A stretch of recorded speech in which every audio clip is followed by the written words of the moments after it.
भाई राहुल गांधी इन दिनों अपने बयान को लेकर लगातार चर्चा में हैं, विदेश में अपने देश की बातें कर रहे हैं, लेकिन आपत्ति इस बात को लेकर है कि भी अच्छी बातें क्यों नहीं कर रहे हैं।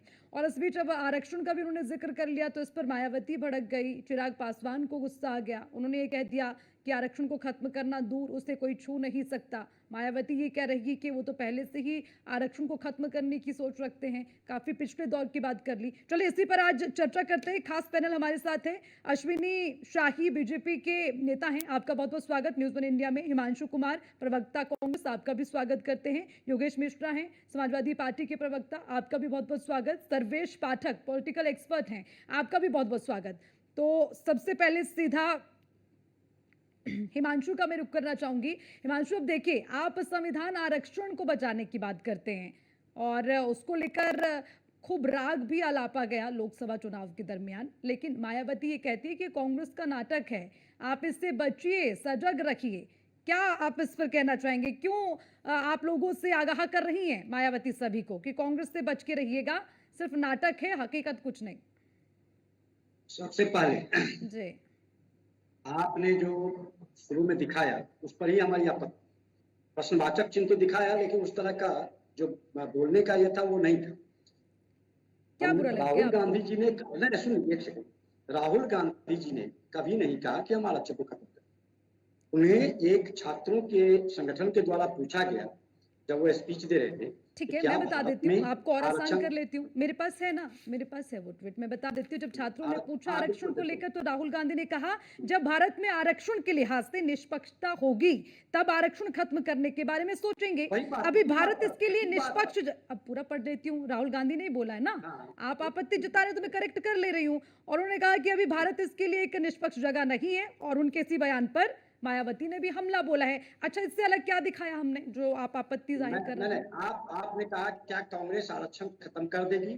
संविधान बचाने की दावा करने वाली कांग्रेस क्या उनकी सोच में है तो हमने प्रश्न चिन्ह लगाया है। हम कौन से कह रहे हैं खत्म कर दिया? नहीं, ऐसे नहीं ना, उन्होंने बोला है, उस पर सवाल तो कोई भी उठा सकता है, सवाल उठा सकता है। मायावती ने बड़े बड़े पोस्ट किए हैं एक्स पर, उस पर कुछ नहीं कहेंगे आप? बोलने दीजिए, बोलिए ना, तो मैं तो सवाल पूछ रही हूँ। सुनिए अर्चना जी, जब सवाल करते हैं तो जवाब सुनिए। मायावती एक पॉलिटिकल व्यक्ति है, आप पॉलिटिकल व्यक्ति नहीं है, स्वतंत्र पत्रकार है। हम पत्रकार हैं और पत्रकारों का काम होता है सवाल पूछना। हिमांशु जी, इसलिए मैं सवाल पूछ रही हूँ। अरे ऐसे नहीं ना हिमांशु जी, आप हमसे नहीं नाराजगी जाहिर करिए। हमने खाली सवाल पूछा है हिमांशु जी, आप नाराज ना हो, हमने सिर्फ सवाल पूछा है जो पत्रकार का काम है। जी बोलिए। जवाब दे सुन, राहुल गांधी जी ने ये भी तो कहा है कि जिस ओबीसी का 50% जनसंख्या है उसकी भागीदारी कितनी है, ये भी पूछा कहा है। उन्होंने ये भी कहा है कि 100 में रुपए में से 10 पैसे ही सहभागिता मिलता है आदिवासी को, और 5 रुपए मिलता है ओबीसी और एससी को। तो ये बात तो श्री राहुल गांधी जी ने कहा है। जब उनसे सवाल कहा गया कि आरक्षण कब खत्म होगा, तो उन्होंने कहा कि अभी समानता नहीं आया है, जब तक समानता नहीं आता है इस देश में, भारत में, तब तक हम आरक्षण को खत्म करने की बात नहीं सोच सकते हैं। तो उन्होंने क्या गलत किया? वो आरक्षण को खत्म करने की कहाँ बात कर रहे हैं? और मायावती जी तो ताज कॉरिडोर में आकर डूबी हुई है भ्रष्टाचार में। अच्छा, ये वो कह रहे हैं निष्पक्षता नहीं है। इस देश में आप रह रहे हैं हिमांशु जी, आपको नहीं लगता समानता है, निष्पक्षता है? और इतने लंबे समय से कांग्रेस यहाँ पर सियासत करती रही, आपका भी तो राजा, आप कैसे ही मान ले रखे कि आपका देश निष्पक्ष नहीं है? चलो इसी पे बात कर लेते हैं फिर। ये तो उन्होंने कहा ना। जी बताइए। देखिए, हाँ, अभी देख लीजिए, राहुल गांधी जी ने ये भी सवाल किया है कि बिजनेस लीडर्स की लिस्ट में टॉप 200 में एक भी ओबीसी के लोग नहीं। तो ये कहने का मतलब है कि जो मुख्य धारा में लोग हैं, जो पिछले पंक्ति पे खड़े हुए व्यक्ति हैं, उनको मुख्य धारा में लाने की जरूरत है। श्री राहुल गांधी जी लगातार कहा है, इसके लिए आर्थिक और जातीय जनगणना की बात कर। और जो लोग मायावती जी कहते हैं कि हमने आर्थिक और जातीय जनगणना नहीं करवाया, तो 2012 में किसने आर्थिक और जातीय जनगणना करवाया? कांग्रेस ने करवाया था। इनको जानकारी होना चाहिए। बिहार में आर्थिक और जातीय जनगणना हुआ है देश में पहली बार किसी राज्य में, तो महागठबंधन की सरकार थी और कांग्रेस की उसमें सहभागिता की। कांग्रेस की सहभागिता से वो आर्थिक और जातीय जनगणना हुआ है। हम तो आरक्षण के खिलाफ कभी नहीं बात की है। श्री राहुल गांधी जी तो आरक्षण का समर्थन किया है, उन्होंने समर्थन में बात किया है। और इस तरह की बातें करना, और चिराग पासवान क्या बोले? चिराग पासवान जी एक तरफ से जीतन राम मांझी बोलते हैं, जब सुप्रीम कोर्ट का फैसला आता है तो ये बोलते हैं क्रीमी लेयर लागू होना चाहिए, और चिराग पासवान जी कहते हैं कि नहीं होना चाहिए। तो भारतीय जनता पार्टी और उनके समर्थक दलों में तो अपने आपस में अंतर्द्वंद है। ठीक है कांग्रेस का अश्विनी बिल्कुल जी, क्लियर स्टैंड है, ठीक है क्लियर हिमांशु जी। स्टैंड है, हम आरक्षण के पक्ष में हैं। और श्री राहुल गांधी जी का जो बयान है वो अभी आरक्षण के पक्ष में है। ओबीसी, दलित और ठीक आदिवासियों है को हिमांशु जी, अच्छी बात है। हिस्सेदारी एक मिलना और चाहिए, बयान उसको है, समझ। एक और बयान है मेरे पास हिमांशु जी, आप अपनी बात कोट कर लें और फिर इस पर मैं आपसे सवाल पूछूंगी और फिर आपको जवाब देना पड़ेगा। ठीक है, वापस आऊंगी, लेकिन उससे पहले अश्विनी शाही जी के पास जाती हूँ। अश्विनी जी देखिए, अभी संविधान को लेकर, आरक्षण को लेकर जो कांग्रेस बीजेपी पर आक्रामक थी, जो लगातार उन पर निशाना साधती रही है, और अब उन्हीं पर मायावती जो है वो कहीं ना कहीं उनको टारगेट कर रखी है, उन पर सवाल उठा रखी हैं। अच्छा, क्या क्या माने कि जिस आरक्षण को बचाने की बात की जा रही थी, जो कांग्रेस करती है, आज वो खुद सवालों के कटघरे में खड़ी हो गई। अर्चना जी, वो कोरा झूठ था, जनता को ठगने का एक प्रयास था। जी। कांग्रेस के खून में आरक्षण विरोध है। जवाहरलाल नेहरू जी ने आरक्षण का विरोध किया और आज राहुल गांधी जी भी कर रहे हैं। तो ये बस तो यही कांग्रेस के सवाल मैं खून में है। हिमांशु जी से उसमें पूछना चाह रही थी, अब आपने इस बात को छेड़ दिया तो उसको पूरी भी कर लीजिए, बताइए। देखिए, राहुल गांधी जी के जो बयान होते हैं देश से बाहर जाकर, हमेशा आग लगाने वाले बयान होते हैं। आग लगा, देखिए आरक्षण के विरोध में उनके मन में जो था, उनके जो अपने नाना से लेकर चले आ रहे थे, आज उन्होंने उसकी उद्घोषणा कर दी कि हम इसको समाप्त कर देंगे, समानता आ जाएगी तो कर देंगे। मन में है ना, समाप्त कर देंगे। दूसरा बयान वो दे रहे हैं सिखों के ऊपर। अब बताइए, सिख कब हिंदुस्तान में पगड़ी नहीं पहनने पाते हैं, कड़ा नहीं पहनने पाते हैं, गुरुद्वारे नहीं जाने पाते हैं? सिर्फ 84 को छोड़ दीजिए, 84 में सिख कितने दहशत में थे, जलाकर मारा गया था, और किस तरीके से उनको लूटा गया था कि उन भाई लोगों ने केस अपने कटवा लिए, पगड़ी उतार दिए, कड़ा छोड़ दिए। ये इनको अपना इतिहास याद आ गया। उसके बाद अब हिंदुस्तान में कहते हैं कि मैं एक राजनीतिक के रूप में हिंदुस्तान में रहना नहीं चाहता, उनको हिंदुस्तान में भी डर लग रहा है। तो नेता विपक्ष के रूप में आप क्यों यहाँ हैं? आप जो सुब्रमण्यम स्वामी ने मुकदमा किया है ब्रिटिश नागरिक का, राहुल विंची, वहीं चले जाइए, इटली चले जाइए। एक और आरक्षण पर ही इन्होंने बात कही थी और बार बार कहते हैं, उसका जवाब मैं देना चाहूंगा। कहते हैं ना कि 70 जो सेक्रेटरी हैं उसमें कोई ओबीसी नहीं है। 2015 में, 17 में ये 4 आज बताते हैं। हम कह रहे हैं 2015 में इनकी सरकार 14 में गई थी, 0 थे, 70 में कोई सेक्रेटरी नहीं था। आज 322 में ज्वाइंट सेक्रेटरी और सेक्रेटरी मिलाकर उसमें एससी 16 हैं, एसटी है 13 और ओबीसी 39 हैं। राहुल गांधी जी को ये कौन सा आंकड़ा लेके बैठे हैं? लाइए हिमांशु जी को भी सामने। हिमांशु जी दीजिए इस पर जवाब दीजिए। एक और बोल दें फिर हिमांशु जी उसका भी जवाब दे लेंगे। अर्चना जी, बस एक चीज और बता दूं। हाँ। जो कहते हैं ना कि हमारे देश के अरबपति उद्योगपतियों में कोई रिजर्व कैटेगरी का नहीं है, मैं बताना चाहूंगा, राजेश सोमैया पद्मश्री भारत सरकार के द्वारा, बहुत बड़े उद्योगपति अरबपति हैं। नथाराम, मिलिंद कांबले पद्मश्री, कल्पना सरोज पद्मश्री, अशोक खाड़े पद्मश्री नहीं है ये भी डीएस के उसमें जो है ये उस आते हैं। सबिताबेन कोसलावाला, पंकज सालवे, प्रसाद हापुते, 50 नाम है जो राहुल गांधी जी को नहीं पता है। क्या अल्पज्ञानी टाइप जाकर विदेशों में अपने देश का नाम खराब करते हैं, आग लगाने। राहुल गांधी जी की सोच, जिसकी सोच आईएसआईएस की है, वो आरएसएस का विरोध करेगा। प्रयागराज के मदरसे में आरएसएस के विरोध की किताब पाई जाती है और राहुल गांधी जी वहां जाकर आरएसएस का विरोध करते हैं। तो सोच किसकी किससे मिलती है, ये सोच लीजिएगा। और ये सारे बयान, अभी बहुत कुछ कहने को है, समय का अभाव पड़ जाएगा। राहुल गांधी जी विपक्ष के नेता का कम से कम अब प्रौढ़ हो गए हैं, उस दायित्व को समझें। अब वो बचपना छोड़ें जो मनमोहन सिंह जी के कानून को ही फाड़ देते थे उनके सामने। योगेश मिश्रा जी, आपके पास आना चाहूंगी।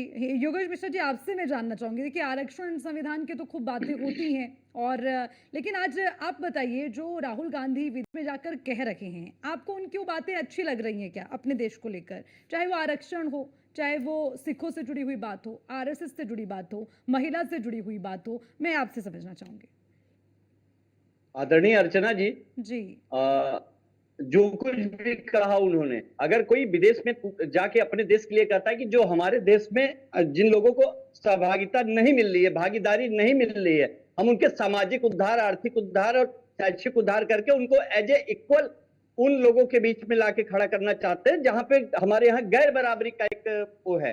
और हम उसकी समानता, संविधान समता के अधिकार की बात करता है, समानता के अधिकार और उन्होंने यही तो कहा कि जिस दिन इतने लोग समान रूप से एक समानता आएगी तब जाके हो सकता है कि हमारा देश, भाई ये कब होगा नहीं भी, लेकिन प्रयास तो राहुल गांधी जी ने एकदम सही किया कि जाति जनगणना ही इसका एक चाबी है कि जिसके माध्यम से ये पता लगाया जा सकता है और इन जो दबी जातियां हैं, आदिवासी कितने हैं, दलित कितने हैं, ओबीसी कितने हैं और कितने लोगों को किन चीजों की जरूरत है उसको उद्धार किया जा सकता है योगेश मिश्रा जी, मैं अपने पूरी सवाल तरह को और आसान करती हूँ। योगेश मिश्रा जी, आप ही को समय दूंगा। मैं पूरी थोड़ा तरह और से सहमत आसान हूं। कर लेती हूँ ताकि आप जल्दी से जवाब भी दे दें।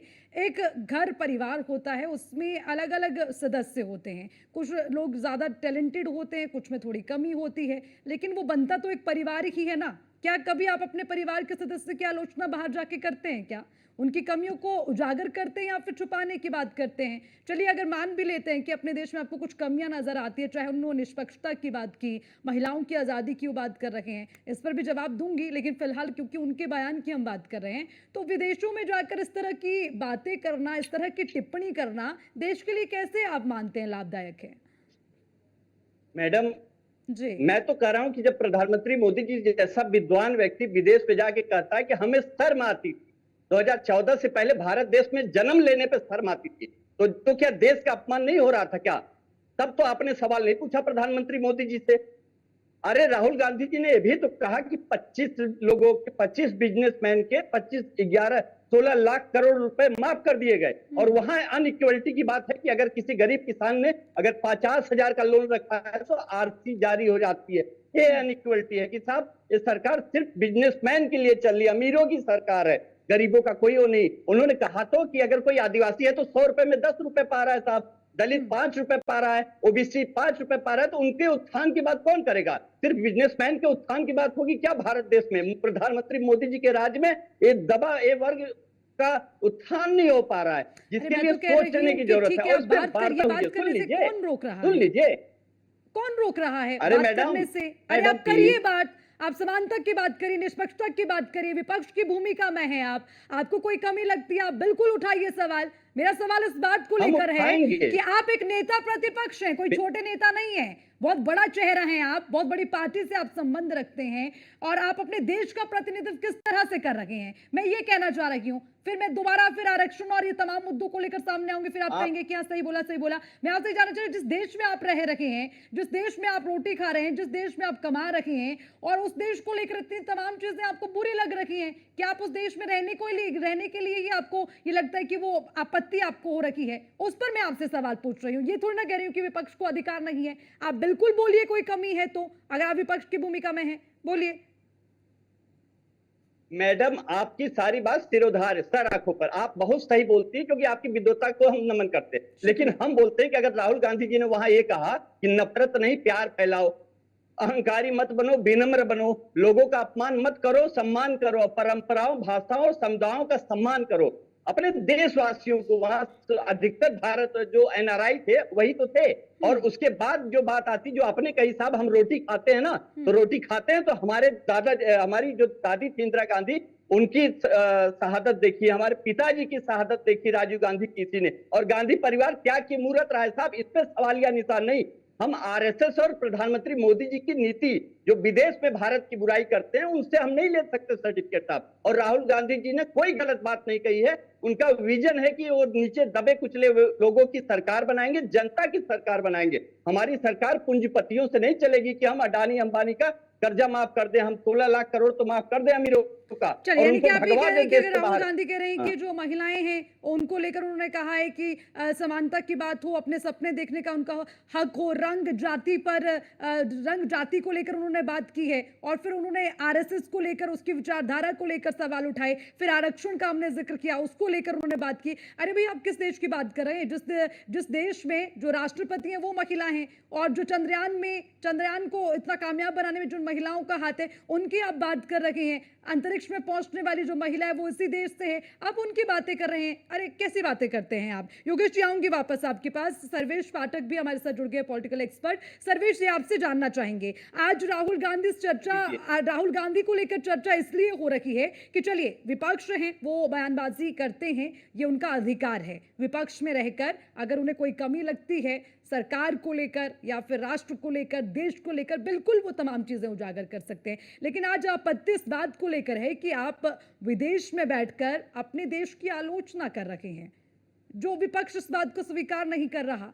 लेकिन जिस तरह के बयान सामने आ रखे हैं, स्वीकार्य हैं क्या? मैं आपसे समझना चाहती हूँ सर्वेश जी। मेरी आवाज आ रही है? बिल्कुल सर्वेश जी, आप बोलिए, आ रही है आपकी आवाज। अर्चना जी, सबसे पहले आपको नमस्कार, सभी पैनलिस्टों को नमस्कार, आपके सभी दर्शकों को वंदे मातरम, भारत माता की जय। राहुल गांधी का यह विदेश दौरा पहली बार नहीं है। इससे पहले वो कितनी बार विदेश दौरा किए हैं और हर दौरे में भारत के खिलाफ उन्होंने बोला है। कोई भी ऐसा